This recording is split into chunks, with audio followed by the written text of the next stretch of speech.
right, I'm Keith Reynolds, and I'm here with my show host, Charlene Chamberlain, and we're back, and you're watching Morning Coffee, and we have our lovely guest, Penny Zenker, on, who wrote the book, The Productivity Zone. And it says, stop the tug of war with time.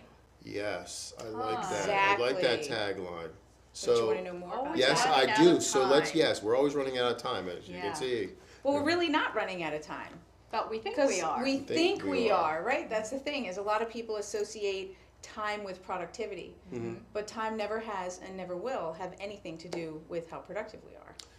But now, Penny, do you think that we set... Okay, that's confusing. I know, it's a little deep. It's a little What? confusing. Wait a minute. It's you a have little, to explain Yeah, this. explain it before my question, though. 'cause Okay. Well, the thing is that's one of the challenges or one of the mistakes I think most people make is that we focus on time. Time is our problem. We don't have enough of it. It goes hurry too up and get this fast. done. Yeah. Right, exactly. We're losing time. Where did we lose it? Did we really lose it? Did it go away? So the thing is that time is finite. We can't control it. And when we No, it try to, happens. right, it's going to happen whether, no matter what. So it's really how much of ourselves we bring to that time.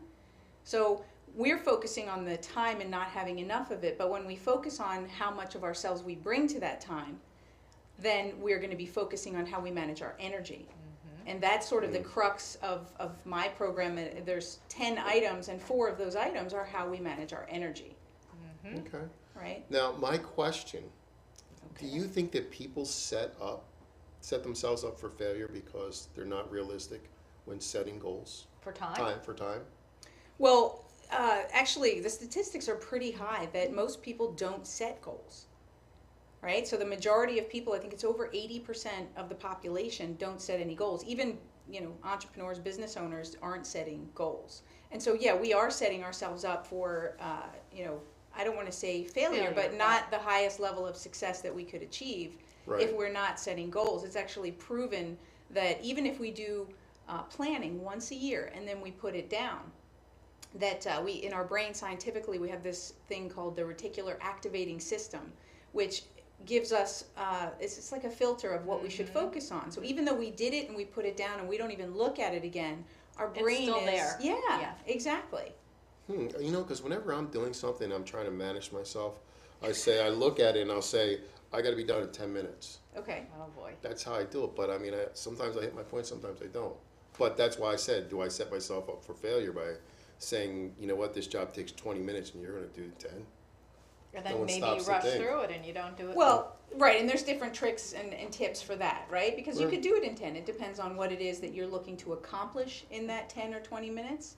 So if you only have 10 minutes, you might want to scale it back and set a different milestone for what it is that you want to achieve. And then the second 10 minutes, or maybe you change the scope of it, right? Is that all of a sudden, at what quality level, 80-20, type of thing do you want to set it to? Okay. So now you go out and work with people as far as helping them get their productivity level up. Their personal productivity level and their businesses as well? Yeah, absolutely. I mean, it starts with each one of us personally, right? So it starts there. And then, of course, as they learn how to do it for themselves, I also go in and teach teams and, executive teams and sales teams and whatnot, how they can do that as a team as well. Do you find it's a struggle with, as far as when you go into corporate world? Do you find it's a struggle that the team leader has to kind of get out of their own way? Do you find all the time, right? It's a team leader, it's business owners, it's all of us, really, to see the greatest level of success. And we hit plateaus, right? And we get into the pattern of behavior, and we've got to break those in order to see a higher level of success and to create leverage. So yes. However, you'd be surprised at how many people are really open and realize that they're in their own way. So I really have had a great openness from the leaders, business leaders that I've worked with to make changes with themselves as well as then bring that to their teams. And I think, I know as a business owner, I feel that I always say that I try to get out of my own way. I try, but I stumble. So I'm kind of in the way, though. So, how do you, I guess when say I want to bring you on, how do you go about it? What do you just come in and you kind of say, okay, Keith, what's your world about? What's Radio Vision Network about? Like, how do you go about it? Well, that's a big question, because with everybody it's different, right? But you only have 10 minutes to answer it. I would think that you would probably have to come up with a really clear beginning strategy, possibly. Yeah, I guess you'd have to find out goals first. Absolutely. Well, exactly. Well, the first thing that you need to do is, yes, I'd get to know you and what your goals are, right? Because you need to know what the end point is. If you think about it and you're going somewhere and you get in your car for a GPS. But where are you going? Right, really? where are you going? So you've got to know what that end goal is. But more importantly, what a lot of people forget, and if we use that GPS kind of analogy, is they get in their car and they just make the assumption they put in their end goal and they're going to get there. And it works in a GPS because the GPS knows where you are now. But if you don't take a check-in with yourself and your team as to where you really are now, then you don't have the best way to close that gap. Right. And so, so we also take a real close gap analysis to see, well, where are you really? And not just what you think as a business leader, but, your team as well. Because there's a little bit of warped reality that we each hold, right? Sure. We need to get the whole picture. And I actually have, a tool that helps people in the personal productivity area. Also, it's the first personal productivity profile that helps you to do that, to create that gap analysis. Very interesting. Yeah. I mean, I know I'm a real big list maker, and I make my list of my things every day or every couple days or weekly and try to get through it. But sometimes try to get through it, right? There's the operative word. Is not letting me do everything on my list. Right. But it's really hard today. It is. To really manage all of that. It is. We have, I think, more and more competing priorities than we've ever had. We have shorter attention spans, right? Technology is driving me nuts. Right. Right. Some of those tools that are adding productivity are actually detracting from our productivity based on how people are using them. I think they make us lazy. I do. I think about it, some ways, yeah. Well, think about it. Who created the snooze button on the clock? That means you're procrastinating. That's right. It was the ultimate procrastinator that created that. You hit that button and it makes you, no, get up. That was created in the 60s, by the way. Really? I believe it. It was in the hippie era. They did that then. That's probably because they kept putting their cigarette out on it and it was going off and they said, wait a minute, I can. Hey, I just created something. Their marijuana cigarette, that's what I said. When because you said you work with Tony Robbins, and I watch some of the things with him and stuff. I have a lot of his tapes. But I guess, do you really, when you're talking with someone, do you pick up on the lingo that they're saying? Almost to where like words are like, okay, that person's being negative. You know what I'm saying? You mean like when she was saying that she tries to get through a list? Tried, no, I never listened to those. No. I mean, are you like? Well, I guess I'm saying is like people don't even realize they're doing. When you say try, that's an obvious one. But I'm sure there's a list of vocabulary that when you're talking with someone and you're saying in your own mind, hey, that person, they're regressing. Everything they said was like they couldn't accomplish it. Because I always say when I'm talking, it's always about positive, like when it happens, it's going to be done. Right, not if it happens. So those are all little trigger words. But working with people, do you have to kind of train them to say those words and get them going positive? I absolutely do, and that's actually, I'm glad you brought that up, that's one of the 10 core factors of managing your time and energy management, right, of getting in the productivity zone, because if you're not aware of your language and where your focus is, right, and you're, like, you can have the greatest vision and goals, but if you're telling yourself you can't do it in a lot of different ways, that's where self-sabotage comes in. So absolutely. I not only do I listen for that when they write, let's say, a questionnaire, or I'm working with them individually, but I really help them to understand it. And then all of a sudden, when you're aware of it, you're like, oh, did I say that? And it's great because then you can correct it. You can break that pattern. We talked about patterns of behavior. Right. I pick up on words a lot, and I'll say when we're talking, I always say we. To where people almost say, Keith, you have partners, or I'm like, no, it's just me. But you keep saying we. Right. I said because I it takes a team effort. Right. Yes. So I've trained myself to say we as being together. There's other things that I think that I pick up on when people are talking to me, and I'm like, oh wow, that's a negative Nelly right there in my own mind. Right. So that's the reason why I asked. I think that's so important because you're constantly training your mind. Yes. So. Well, listen, they're giving me a commercial break cue, so we're gonna come right back after this commercial break. In a world where bankers have lost all interest, where robots and fat cats rule our fortunes, one woman Hi. will stand up and strive to do the impossible. Be treated like a person. Friends and neighbors will join her quest. Ordinary people will band together against the forces of corporate greed. And together they will form Philadelphia Federal Credit Union, already in a neighborhood near you. Imagine the finest hand-selected USDA prime steak you'll ever have. The freshest line-caught seafood, our Wine Spectator award-winning wine list, and soul-satisfying desserts. Bring that together with the perfect date, the winning business deal, a memorable family celebration. Welcome to Rod's Steak and Seafood Grill in nearby Morristown, New Jersey. Bring your appetite and feed your passion. Your credit score is yours, and at Experian Credit Expert, we want to help you really use it. With access to helpful Experian experts over the phone and online, we can help you use it to get a better idea of what info the banks have on you. Use it to get more choice of mortgages. Use it to make your money go further.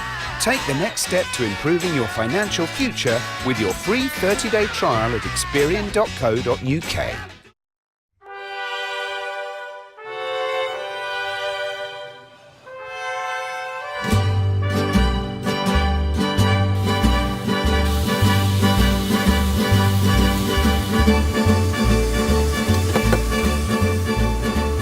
Here at Freppi's Tex-Mex, you can definitely taste the freshness in our food.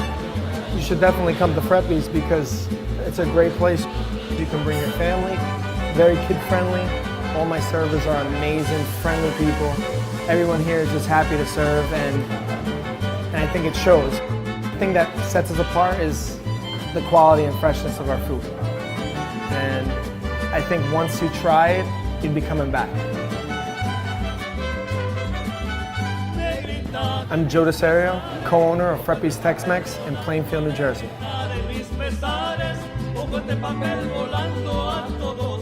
And we're back. I'm Keith Reynolds, host of Morning Coffee. I'm here with my show host, Charlene Chamberlain.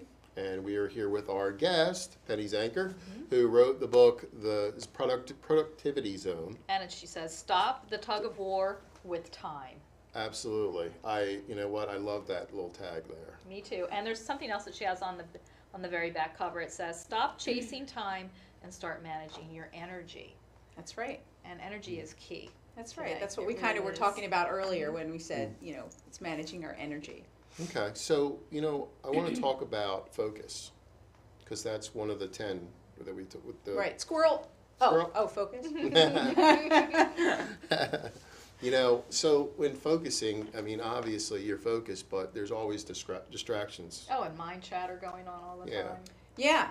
And that's interesting you mentioned those two things because they're actually potentially different things. I have a different twist on focus. Okay. That a lot of people, when they think of focus, they think of attention of focus, right? Where you can... Like you're studying or... Right, Yeah. right? Like Or you're what you're engrossed in doing your in the project, moment. Right. yeah.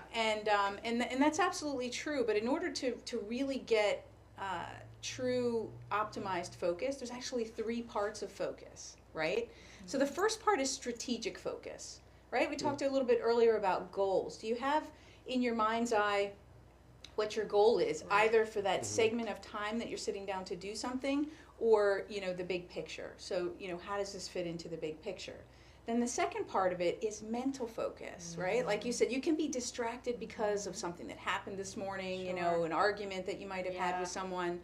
But it's also like we talked about with language, where's your mental focus? Is there some self-sabotage going on there because you're saying, oh, I'm sitting down to do something and you're going, I hate doing this. I don't want to do this. Yeah. Right. I mean, how productive do you think you're going to You're be not. if you sit down and you have that mental focus, right? And then the third one is that attention of focus, is controlling your environment so that you can actually concentrate. So, and when you align the 3 of those, then you really get the benefit of laser focus. Does that make sense? Nice. It Yeah. makes sense. Great. Now, when you say about your Environment. you know, Declutter? Are you talking about declutter? well, declutter, but Are you trying to say I'm messy? Let's go No, look you at your cleaned your desk. desk this week. Yeah. It looks good. It does. It looks good. But you know what? There's always that thing that I hate to say it, but when you have people that are in part of organizations say, "Oh, that's cancer. They're cancerous." They're I won't say the S word. They're are stirs.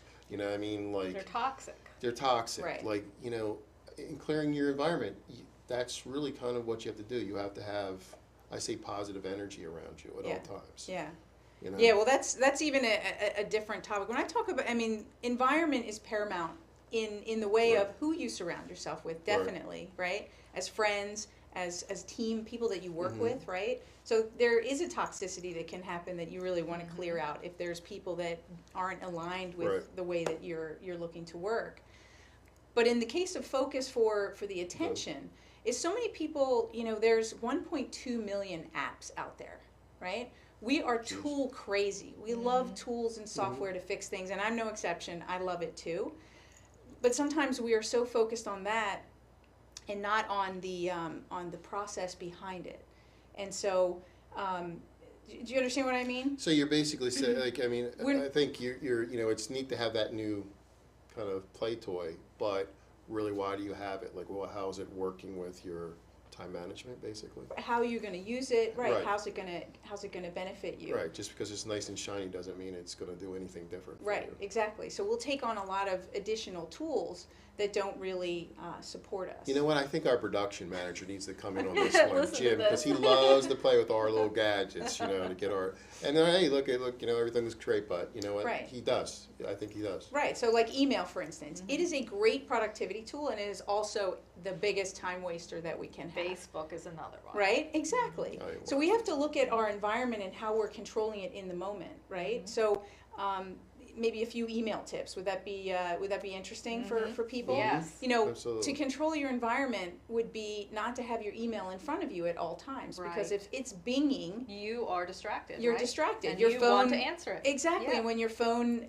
buzzes, Buzzes. right, because you got a new email or a text, You your automatically mind- want to go get it. you do, Right. don't you? It's impulsive. It's weird. Yeah. It but- is. It is weird. To It's- think that it's- we didn't have this it's mind 15 control. years ago. But I you know. know what though? It's funny though. I've been to where I've tried to do that, and it seems like people say, "Well, you're not responsive." Well, what do you consider responsive? I can't be on. Not every minute. every Tethered minute. to my phone. You know what I mean? So Well, it's a good point, but we live in a culture now where We want that's it now, what people now, expect, right? We Right. want it now. So we have to, one of my mentors taught me, Steve Linder, he taught me you have to train people how to treat you. So that's why there are autoresponders. Nice. I like that. Yes, because I if like if you communicate and set some expectations, then they're okay with that. So if you have an autoresponder that says, "Hey, I check my email once a day and I'll get back to you within 24 hours." Right. Now all of a sudden the pressure's off you to feel like you have to Have to immediately hurry up respond. Or stop what you're doing to take care of it. Right. And they are cool because they know, okay, I'll get something within 24 hours. And maybe they're not cool, but if they're not, Right. That's really good. You know what? I feel like next time we have you on, I should be laying on a couch, and you should be here. tell me Tell me your problems. Where did it all begin, Keith? Yeah, seriously, that's some great information. I really, because as a business owner, I struggle with some things. I think setting expectations is another thing. That's yeah, it's huge. It's huge, but I think that's going back to what did you say? Train people how to treat you. Treat you. Well, if you don't set expectations for people, they don't know That's right. what you expect of them too. So That's right. And I it's talk a huge. lot about those kinds of things in my book, because there's a little framework that I have around setting expectation with people and setting boundaries and how to balance that. Okay. So, speaking of your book again, you said this was up on Amazon now. It is. It's up on Amazon in a Kindle format and also in the Nice. hardbound. Awesome, yeah. awesome. Paperback. So, how can listeners follow you? Well, they can follow me. You can get the book on Amazon. My website is www.p as in productivity, 10 as in the 10 core drivers, app.com. And there they can actually also get that free assessment. I talked about that I Nice. have an assessment, that gap assessment. And so there's just a free, quick thing that they could do just to understand what those 10 things are. You can also find me on Facebook. My Facebook page is Penny Z Perspective. and on Twitter as Penny Zenker, and all around social media. But if you go there, you'll find links to all the other places.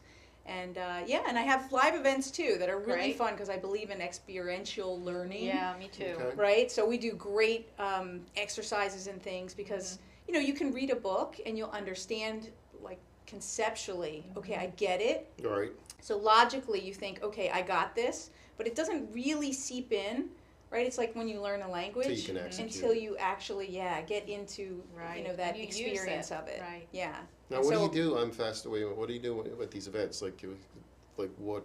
If what I type of told you, then it wouldn't be Oh, as true. exciting. All right. Well, I have Tell one me when coming it is up. so I can sign Oh, up. you do have one coming up? Well, I let's do. talk about that. May 2nd and 3rd here in Philadelphia at the Renaissance Hotel. Okay. And it's the Productivity Accelerator, which is the base program behind that. It's a boot camp, right? Where we really roll up your sleeves and learn more about these things in an experiential way. And All right. I can't tell you, we just do really fun exercises that people are laughing and having a good time and learning. For our audience, I will not be here May 2nd. I will be at that boot At camp. Penny's. Be with Penny. We'll shoot live from the boot camp. There you go. We'll shoot live from the boot camp because I really could. want to know. We We could. could. That We could be fun. Yeah. Let's talk. Absolutely, absolutely. Well, I want to thank you for coming on for morning coffee. And we're going to jump to the next commercial, and then we're going to bring our next guest on. And I'm still waiting for the puppies to come on too. Yeah, we have puppies. Oh. Yeah, we have Cool. puppies in the studio supposedly somewhere floating around. I don't hear them though. No, I don't hear them. We heard them last time coming in. They were Oh, a little, you'd hear them, I'm sure, if they were here. they were a little aggressive buggers love it when last the time. puppies come on. Oh. All right, we'll be right back after this commercial.